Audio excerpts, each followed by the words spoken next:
Right now at noon, a Southeast Kansas mother speaks out after the sentencing of 2 people connected to her son's death.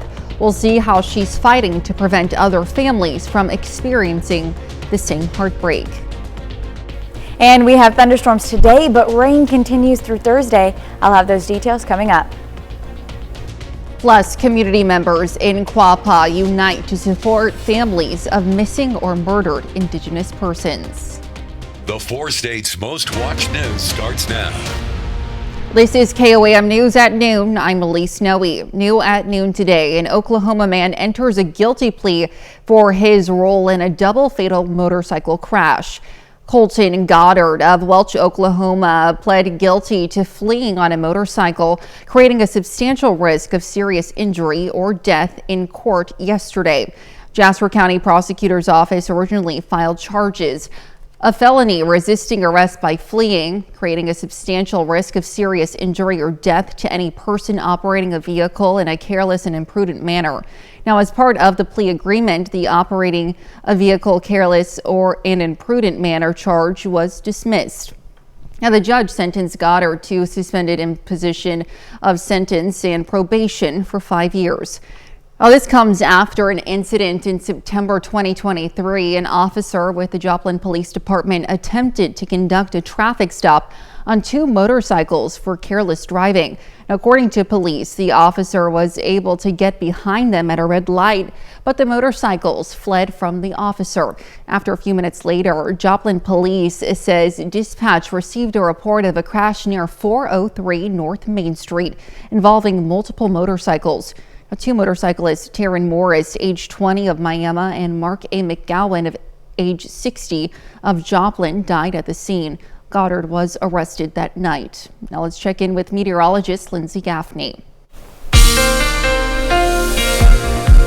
Well, we do have a low risk for severe storms later on this evening, late tonight after about 9 p.m. But you can see we've got scattered shower chances tomorrow as well. But the rain is sticking around, so we're going to see heavier rainfall moving in our northern counties, as you can see, through about 1 p.m. Heavy rainfall, maybe even some isolated thunderstorms embedded in there. Now that continues through most of the afternoon, or at least early afternoon. Couple of isolated storms wanting to pop up in the south near Veneta, you can see out in Oklahoma. Stronger storm making it towards Pittsburgh, Carl Junction area, maybe dropping a little bit further. And then we're going to see more storms starting to push in, mostly south of I-44. You could see thunderstorms out near the Bella Vista area, all the way up to Cassville, Pineville. Now those are going to be where we could see that potential for a severe weather threat, though a very low risk. And again, 8, 9 to 10 p.m. That's our window for our severe storms. And the main threat for that is mainly just going to be a strong gust front and even a potential for small hail, but not a big threat there. And it is only a low risk for south of I-44. Outside of that, we're mostly looking at those showers finally clearing out by about 11 p.m. Overcast skies tonight, clearing out, but we also have more showers returning as we head into Thursday. I'm going to have those details coming up. All right, Lindsay, thanks. We'll see you in just a bit. Well, a sentencing in Southeast Kansas comes as drug overdose rates are on the rise in the Sunflower State. KOAM Samantha Walker spoke to the mother of an overdose victim who says awareness is an important part of prevention. According to the Kansas Department of Health and Environment, more than 700 people lost their lives to a drug overdose in 2022, with more than 67% of those deaths attributed to opioids such as fentanyl. This week, 2 people were sentenced for their roles distributing fentanyl, which resulted in the death of a Frontenac teen. This is ending in the criminal part of this. I feel like another little piece of him is gone. You know, like this has not really kept him alive in my heart, but it's kept it real, and I don't want people to forget him. Cooper Campiti was 18 years old when he died as a result of a fentanyl overdose in April 2023. Cooper's family continues sharing their story about the dangers of the opioid, speaking at schools and town halls across the 4 states. And share Cooper's story, and a lot of the feedback that we hear is they had no idea about fentanyl and about how it gets into the drugs. She says the prosecution of fentanyl cases like the one involving Cooper is important, but she adds awareness is what's needed to help prevent more tragedies like this in Crawford County. What you're getting yourself into when you take something from the street that's not coming from a prescribed pill jar from a pharmacy and from your doctor. It can be in anything. Yeah. You never know. You never know. Cooper took half a pill. Those struggling are encouraged to ask for help. You can seek help at the Substance Abuse and Mental Health Services Administration helpline by calling the number on your screen. Reporting in Crawford County, Samantha Walker, KOAM News. Well, the Crawford County attorney indicated in a release that fentanyl cases are increasing in the county. Now, they say their office will continue to prosecute these cases in an effort to combat the distribution of the opioid in the county. Well, Quapaw community members participated in a walk for families of missing or murdered Indigenous persons. The gathering aimed to honor victims and give grieving families a chance to share their stories in hopes of finding healing and answers about missing loved ones. This is our way of letting their spirits, we believe their spirits are out somewhere. We're all connected through here. He's seen to it that we're connected this way. They have to have that closure. Don't give up on working those cases, finding leads, because it is horrible to have a family member that's been missing for years and you just don't know whether they're still alive or they're not. Well, victims of a lost loved one say they appreciate the support of the community.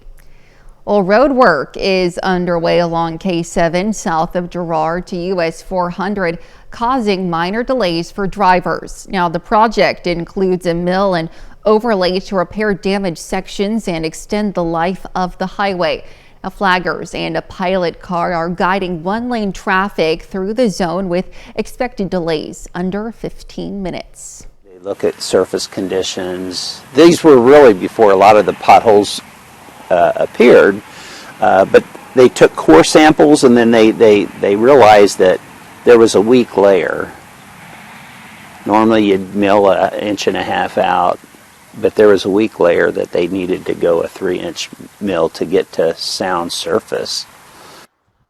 Now, KDOT expects the $5.5 million project to be completed by mid-June, weather permitting, of course. Well, Goodman city officials met last night to consider a replacement for the open South Ward alderman seat, a position left unfilled after the April election. Now, voters picked Clay Sexton for the job, but he was also elected mayor and chose that position instead. Now, we're told none of Sexton's nominees chose to fill the role last night. So as it stands, the position is still unfilled. You kind of want to have all 4 seats done. That way, if there's ends up being ties, the mayor can then break ties. But it will stay vacant until we can find someone that the council will support to go into that position. And with us only having 3 people, it can sometimes, take a few tries. Well, during the meeting, the mayor named Barry Ruddick as a potential nominee, but city officials never seconded it. And coming up, the conclave gets underway. We'll have the latest from the Vatican. And later, we're making cola meatballs in the Mr. Food Test Kitchen. Well, history is in the process of being made at the Vatican, where 133 cardinals are now taking part in electing the next pope to lead the world's 1.4 billion Catholics. Now, the start of the conclave comes less than 3 weeks after the death of Pope Francis. CBS News' Tina Kraus has more from the Vatican. The cardinals entered the Sistine Chapel and took an oath of secrecy as they began the process of choosing Pope Francis's successor. In the final mass before the conclave began, the dean of the College of Cardinals reminded them to set aside personal opinions and elect a pope who can see unity in diversity. With Pope Francis being a more progressive pope, I think everyone's really on the cusp and anxious to see who they're going to pick next. The so-called princes of the church have surrendered their phones and cut off communications with the outside world. They will keep casting ballots until they reach a 2/3 consensus. The 133 cardinals come from 70 countries, 10 of them from the U.S., and the vast majority chosen by Pope Francis himself. They don't know each other very well. Pope Francis called them together very infrequently, only really once in 2014 for open discussion. A new CBS News poll of U.S. Catholics shows more than a third hope the new pontiff will be more conservative than Pope Francis, while 21% want someone more progressive. I would love as a Catholic to see more female intervention in all parts of the service. The church does not need to fit the age. That's why it's 2,000 years old.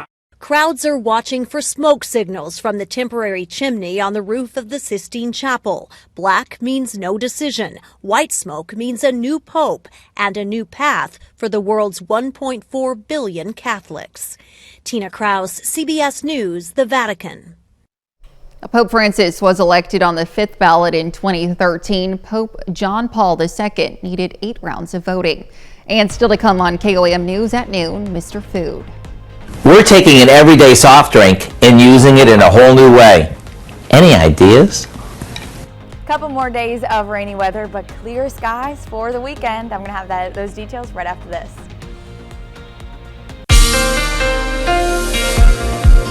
Well, we are definitely still going to see some rain chances today and unfortunately through Thursday. But like I said, clear skies for the weekend. Until then, if you're not seeing rain, you are going to see these overcast skies. You can see taking a look downtown Pittsburgh.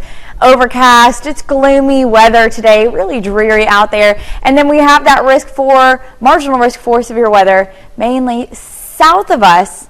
But it does clip our counties all the way to Joplin, south of I-44 for the most part, not seeing a big threat there. Now we're watching this low pressure system you can see out in central U.S., central Kansas, going to start to push into our area, bringing that severe threat later on this evening. So mid to early afternoon, we have that spike of heavier rainfall, and then even that severe threat south of I-44, isolated storm or two wants to push in after about 8 p.m.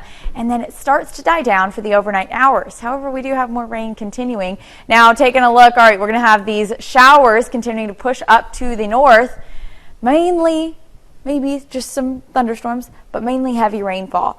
Maybe get some lightning as well. But not seeing a severe threat with these storms, not going to see any hail or even strong winds gusting until later on in the evening. Now these are going to continue. This is about 3:30 now in the afternoon. Still some heavy rain. And in some areas you can see south of Nevada and out near Fort Scott, going to see isolated thunderstorm chances. Now those will continue to sit right in those northern counties. By 6:30 p.m., a little isolated storm pushing further south into the Pittsburgh area, Carl Junction area. But I also want to direct your attention out to Veneta. So remember, our low risk for severe weather is going to stay south in Oklahoma and south of I-44. So that severe little storm is going to continue to push out towards the east. Might turn into a line of storms, so it might turn linear, which means that wind would be the main threat. However, it stays these isolated storms. We're going to see gust front potential and also small hail risk. So that's going to be, again, after about 8 p.m. This is now 9:30, making its way into the Missouri side, out towards Gravette, Bella Vista, Bentonville, and then Cassville, Pineville, pushing a little bit further southeast. Now we will still have some thunderstorms and some isolated showers continuing, but it does die down until about mid-early morning on Thursday. These are turning into that dreary, drizzle, overcast, and light showers like we saw this morning when you're making your way for your morning commute. So about 7 to 8 a.m. light showers. Then we turn into maybe some isolated potential heavier showers throughout the day, maybe a thunderstorm or two. So this is by 3 p.m. on Thursday. Going to see still some heavy portions of rainfall and again, isolated thunderstorms before clearing out by about 9 p.m. tomorrow. And then we're back to clear skies and clear skies for the weekend. Now we're not seeing a whole bunch of rain accumulation, which is a nice change of pace. We've dealt with a lot of flooding through our last few severe weather events. But our main threat is going to be in those northern counties, 1 inch to possibly 2 inches of rainfall accumulation due to that heavy bands of rain setting up in the afternoon. The rest of us only seeing maybe even up to 1/10 of an inch to 1/4 of an inch of rain accumulation just due to those isolated showers Wednesday and Thursday. Now we clear out for the weekend. Temperatures return to the 70s and 80s next week. All right, Lindsay, thanks. We'll stick around. We're making cola meatballs in the Mr. Food Test Kitchen. Well, soda isn't just for drinking anymore. Today, Howard's making cola meatballs in the Mr. Food Test Kitchen. Right now, we're in that tween time of year. You know, when it's kind of between spring and summer. It's the time of year that we're sort of between all those warm you up comfort dishes and the lighter fare that comes with nicer weather. So with that in mind, I thought it'd be fun to bring back a Mr. Food classic that fits this time of year to a T. All we do is add some breadcrumbs, an egg, water, some chopped onion, and a bit of salt and pepper to some ground beef and give it a good mix. Just make sure you don't overmix it or it'll get tough when it cooks. Now, we roll these into 1-inch balls and place them in a baking dish. And for the part that makes these so incredible, we pour on a sauce that we make by combining some ketchup, a good amount of cola, a splash of Worcestershire sauce, some fresh garlic, green pepper, a few seasonings, and more onion before baking them off.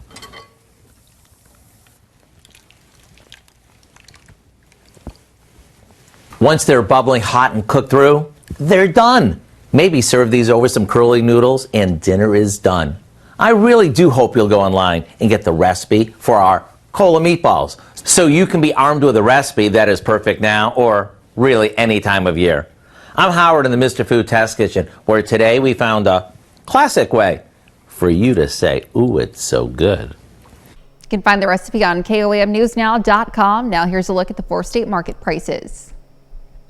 Well, we've got thunderstorm chances continuing for the afternoon, and then we're heading into Thursday. Isolated showers, maybe heavier at times, but not a severe threat. Everything clears out by Thursday evening. We're in store for a beautiful week, sunny skies, temperatures in the 70s, and then even getting up to the 80s by next week. Wow. All right. Yeah. Dow, what do you have for us later on? Lots coming up at 5 for starters. May is National Stroke Awareness Month. We're going to take a look at an artificial intelligence startup that'll help people detect strokes and other medical emergencies. Plus, the Joplin organization K9 for Vets is celebrating its 10th anniversary. And we're going to visit with a local florist to see how much consumers are spending for Mother's Day. Hope you join us for those stories. A lot more, of course. It's coming up on KOAM News at 5. All right, let's look forward to Dow. Thanks. And that's the news for now. Thank you for joining us on KOAM News at Noon. Have a great rest of your day.